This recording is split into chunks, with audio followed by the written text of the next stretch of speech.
have to tell, I neither expect nor solicit belief. Mad indeed would I be to expect it, yet mad am I not. And very surely do I not dream that tomorrow I die. And today I will have murdered my soul. From my infancy, I was noted for the docility and humanity of my disposition.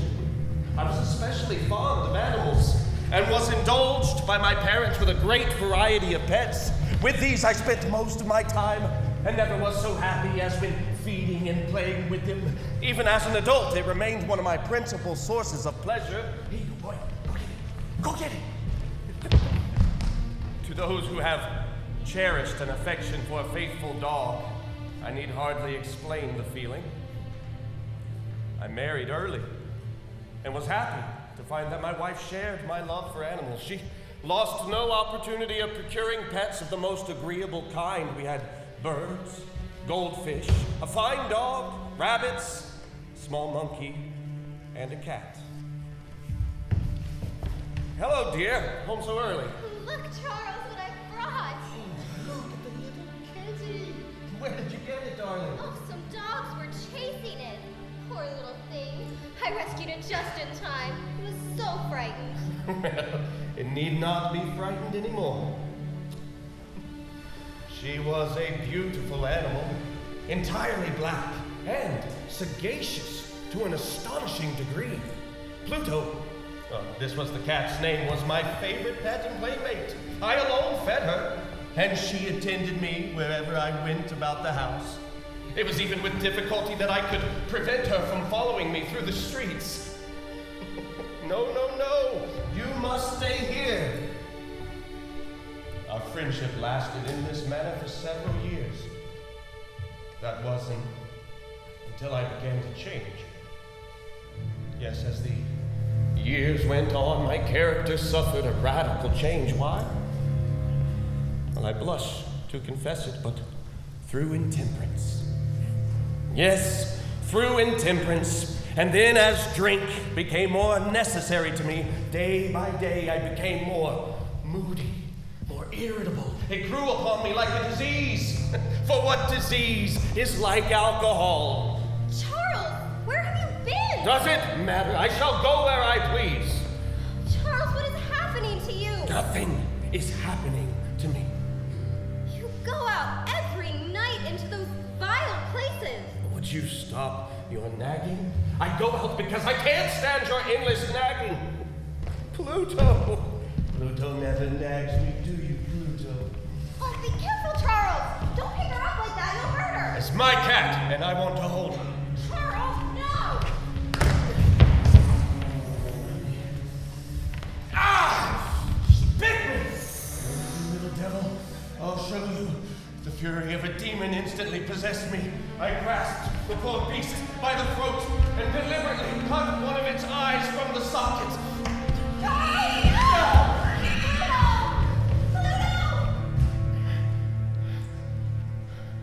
I blush, I burn, I shudder while I tell this damnable atrocity. When reason returned, when the morning I experienced a sentiment half of horror, half of remorse for the crime of which I had been guilty, but it was at best a feeble feeling, and the soul remained untouched. I again plunged into excess, soon drowned in wine all memory of the deed. In the meantime, the cat slowly recovered. The socket of the lost eye presented, it's true, a frightful appearance, but she no longer appeared to suffer any pain. She went about the house as usual, but as might be expected, fled in extreme terror at my approach. A reaction, in turn, fueled my irritation. And then came, as if to my final and irrevocable overthrow, the spirit of perverseness. Yes, the spirit of perverseness urged me to continue and finally to consummate the injury I had inflicted upon the unoffending beast. One morning, in cold blood, I slipped a noose about the animal's neck and hung it from the limb of a tree. Hung it with the tears streaming from my eyes and the bitterest remorse in my heart. hung it because I knew that it had loved me. Hung it because I knew that in so doing, I was committing a sin, a deadly sin, that would so jeopardize my immortal soul as to place it, if such a thing were possible, even beyond the infinite mercy of the most merciful and most terrible God. On the night of the day on which this most cruel deed was done, I was aroused from sleep by the loud cry of... Charles! Charles, wake up! What? What's happening? Good heavens, the curtains are on fire! The whole house is ablaze! Quick! We'll be trapped! Hurry down the stairs! I can't! Don't breathe! Kick through to the front door! We're out. We're safe now. Is there anybody else in there? No. Stand back! Stand back! Everyone, the roof's gonna fall in! Stand back! There it goes!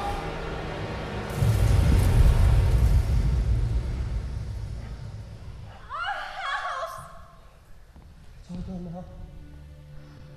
There's nothing left standing except for that one wall in the middle of it. Look at that! What? What is it? How strange. What are you talking about? Look! The marks in the plaster. I approached and saw, as if graven in bas relief upon a white surface, the image of a gigantic cat. The impression was given with an accuracy truly marvelous. There was a rope about the animal's neck. When I first beheld this apparition, for I could scarcely regard it as less than wonder and my terror in extreme. For months I could not rid myself of the phantasm of the cat, and during this period there came back into my spirit the half sentiment that seemed, but was not, remorse. I went so far as to regret the loss of the animal, and to look about me among the vile haunts which I now habitually frequented for another pet of the same species with which to supply its place. Don't you think it's time to go home now, sir? It's late. What home? You should see the house my wife and I are living now. Heard you lost everything in that fire. That's right. Lost my house. Lost everything.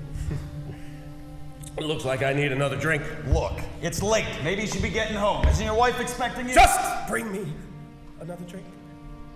Yes, sir. Say, I didn't know you had a cat. A cat? I don't. How'd you get in here? It's not yours.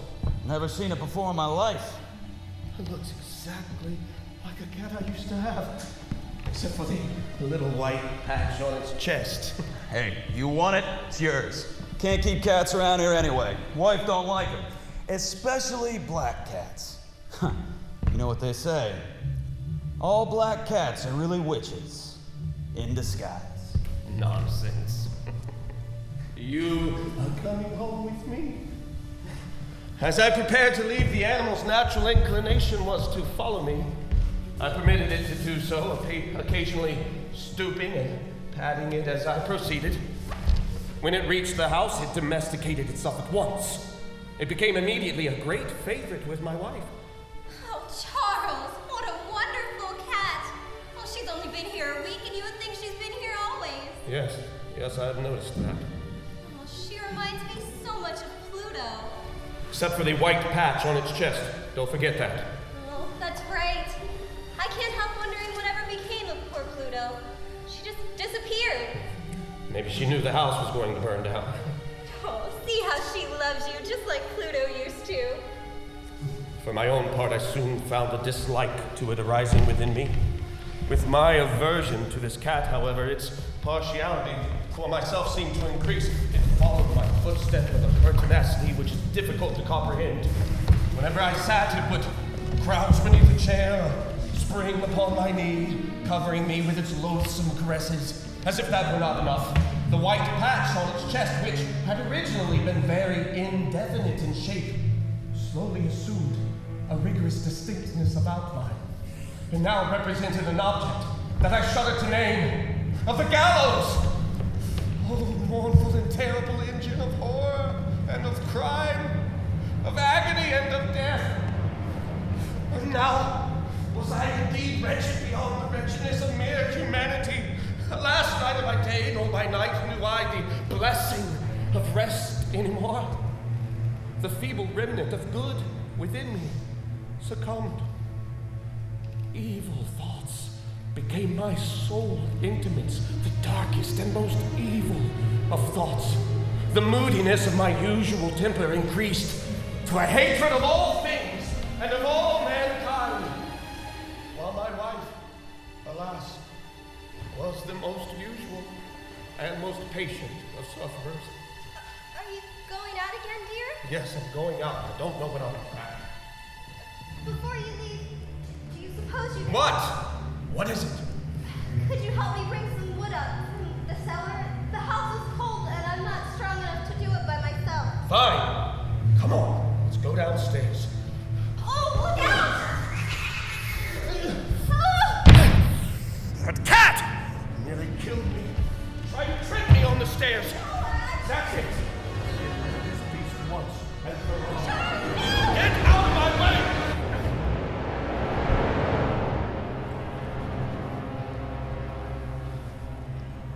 She fell dead upon the spot without a groan. This hideous murder accomplished, I set myself forthwith with entire deliberation to the task of concealing the body. For a purpose such as this, the cellar was well adapted. One of its walls was a projection caused by a false chimney or fireplace that had been filled up and made to resemble the rest of the cellar.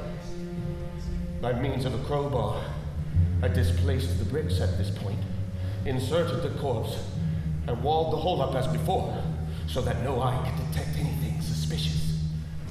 My next step was to find the beast that had been the cause of all this wretchedness, but it appeared that the crafty animal had been alarmed by the violence of my previous anger and forbore to present itself in my present mood.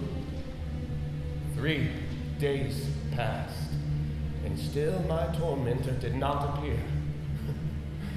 For the first time in months, I slept. Tranquilly slept, even with the burden of murder upon my soul. The guilt of my dark deed disturbed me but little, and I now looked upon my future felicity as secure. Upon the 4th day of the assassination, a party of police came, very unexpectedly, into the house. Good day, sir. Sorry to disturb you again. Sergeant, what can I do for you? Well, we're still a bit puzzled about your wife's disappearance. So am I. Some of our friends have been around to the station, and... What's that to do with me? You've already searched the house twice. What do you want? That's just it. The captain would like us to look over the house once more just to be sure we didn't miss anything. This will be the last time, sir. We won't bother you again. Fine. Come in. Secure, however, in the inscrutability of my place of concealment, I felt no embarrassment whatever. As they searched the house, I walked the cellar from end to end, my heart beating calmly as one who slumbers in innocence. The police were thoroughly satisfied and prepared to depart. I burned to say if but one word by way of triumph. I said, "Gentlemen, I delight to have allayed your suspicion. I wish you all good health and a little more courtesy. By the by, gentlemen, this is a very well-constructed house. I may say, an excellently well-constructed house. These walls, are you going, gentlemen? These walls are solidly put together." Mother of mercy, what was that? It must have been the wind. The wind? That's not the wind!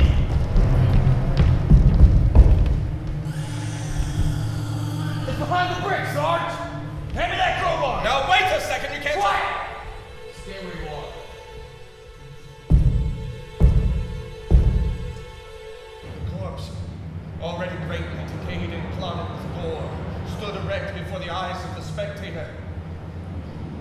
With red extended mouth and solitary eye of fire, there also sat the hideous beast whose craft had seduced me into murder, and whose informing voice consigned